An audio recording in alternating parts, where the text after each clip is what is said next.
Shalom, selamat malam Bapak Ibu yang dikasihi Tuhan. Malam hari ini kita bertemu kembali. Dan malam hari ini saya yakin, saya percaya kita semua siap diberkati Tuhan. Karena firman Tuhan adalah berkat rohani buat kita semua. Dan damai sejahtera sukacita Allah selalu berlimpah-limpah dalam hidup kita. Dan malam hari ini saya akan membahas satu tema, yaitu tugas unik dari setiap anak Tuhan. Nah, mengapa setiap anak Tuhan memiliki tugas yang unik dan masing-masing memiliki panggilan dan fungsinya sesuai dengan kasih karunia Tuhan yang diberikan buat kita semua. Malam hari ini kita akan melihat sama-sama firman Tuhan, kebenaran yang tertulis dalam 1 Korintus 3 ayat 5 sampai 9. Mari kita baca firman Tuhannya. Jadi, apakah Apolos, apakah Paulus, pelayan-pelayan Tuhan yang olehnya kamu menjadi percaya, masing-masing menurut jalan yang diberikan Tuhan kepadanya. Ayat 6, aku menanam, Apolos menyiram, tetapi Allah yang memberi pertumbuhan. Ayat 7, karena itu yang penting bukanlah yang menanam atau yang menyiram, melainkan Allah yang memberi pertumbuhan. Lalu di ayat 8, baik yang menanam maupun yang menyiram adalah sama, dan masing-masing akan menerima upahnya sesuai dengan pekerjaannya sendiri.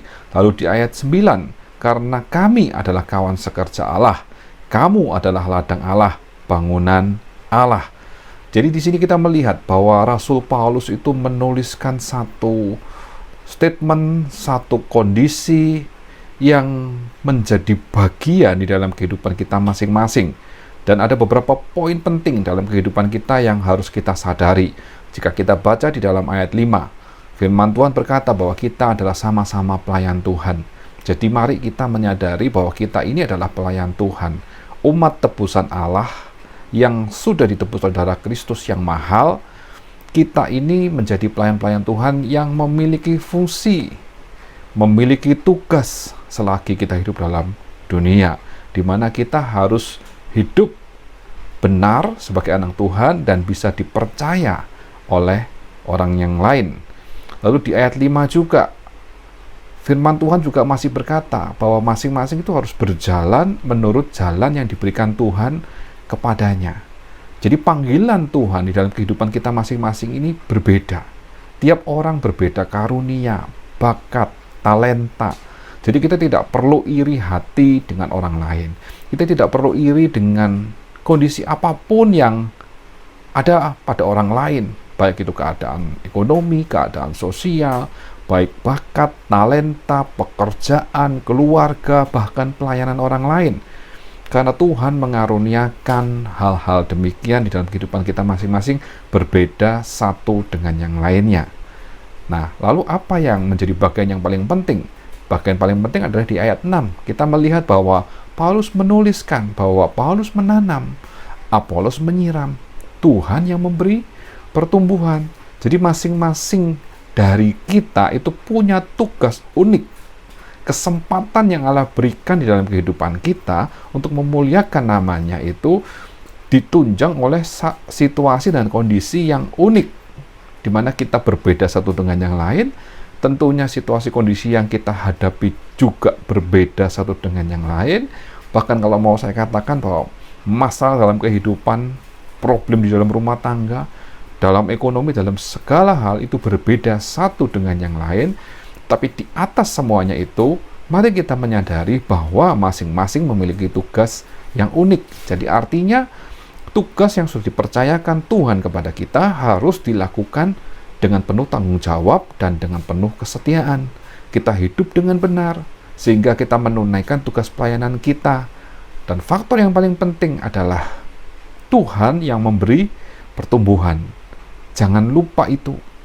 Karena Tuhan yang memberi pertumbuhan, maka kita akan melihat bahwa hidup kita ini adalah hidup karena Tuhan. Hidup yang kita jalani adalah hidup karena kasih karunia anugerah Tuhan, di mana Allah turut bekerja di dalam segala hal. Dan di ayat 7 semakin ditegaskan bahwa Allah lah yang memberi pertumbuhan. Jadi karya Allah di dalam kehidupan setiap manusia, kuasa adikodrati yang kita tidak bisa melihat tetapi memberi dampak luar biasa, karena pertumbuhan itu tidak bisa kita ketahui secara pasti prosesnya, tapi kita bisa melihat hasilnya. Maka kita harus percaya saat kita berdoa, kita menggunakan nama Yesus, maka nama Yesus adalah nama yang berkuasa, nama yang di atas segalanya. Saat kita berdoa di dalam nama Tuhan Yesus Kristus, maka apa yang kita doakan, yang kita imani, itu akan terjadi sesuai dengan iman kita. Lalu di ayat 8, semua akan menerima upah sesuai dengan pekerjaannya masing-masing. Jelas, Tuhan tidak pernah mengecewakan kita.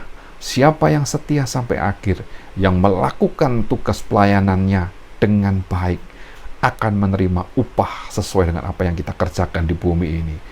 Hamba yang baik, yang mengerjakan talenta itu, saat tuannya datang, tuannya akan datang dan berkata, "Hambaku yang baik dan setia, mari masuk, nikmati kebahagiaan bersama dengan Tuanmu." Tetapi hamba yang tidak setia, hamba yang tidak mengerjakan apa yang menjadi bagian dan tugasnya, saat tuannya itu datang, maka Tuhan akan berkata, "Hai hamba yang tidak baik, engkau akan dimasukkan ke dalam tempat yang gelap, tempat penuh dengan ratap tangis dan kertak gigi." Artinya mengalami kematian yang kekal. Jadi setiap orang akan menerima upah sesuai dengan tugas panggilan dan pekerjaan yang Allah sudah tentukan bagi kita semua. Dan di ayat ke-9, kita sama-sama menyadari bahwa kita adalah kawan sekerja Allah, ladang Allah, bangunan Allah. Jadi kita sama-sama saling bahu-membahu, tolong-menolong. Kita masing-masing memiliki tugas tanggung jawab yang harus diselesaikan dan dikerjakan di bumi ini. Tetapi kita melihat bahwa kita adalah kawan sekerja Allah. Allah selalu merencanakan yang baik bagi segenap umatnya. Asal kita sungguh-sungguh percaya kepada rencana Tuhan, kita sungguh-sungguh percaya kepada jalan hidup yang Tuhan sediakan bagi kita adalah yang terbaik, dan kita mau melakukannya dengan setia sampai akhir, maka kita akan menerima upah dari Bapa kita. Dan Bapa kita adalah Bapa yang sungguh baik, Bapa yang amat baik, yang memperhatikan dan mencukupkan segala keperluan dan kebutuhan kita menurut kekayaan, kemuliaan yang Bapa miliki. Puji Tuhan, malam hari ini kita diberkati oleh Allah. Mari kita lakukan tugas bagian kita masing-masing. Kita punya tugas yang unik di hadapan Tuhan. Tapi saya yakin, saya percaya bersama Yesus kita pasti bisa melakukan segala perkara. Puji Tuhan, selamat malam. Tuhan Yesus memberkati kita semua. Amin.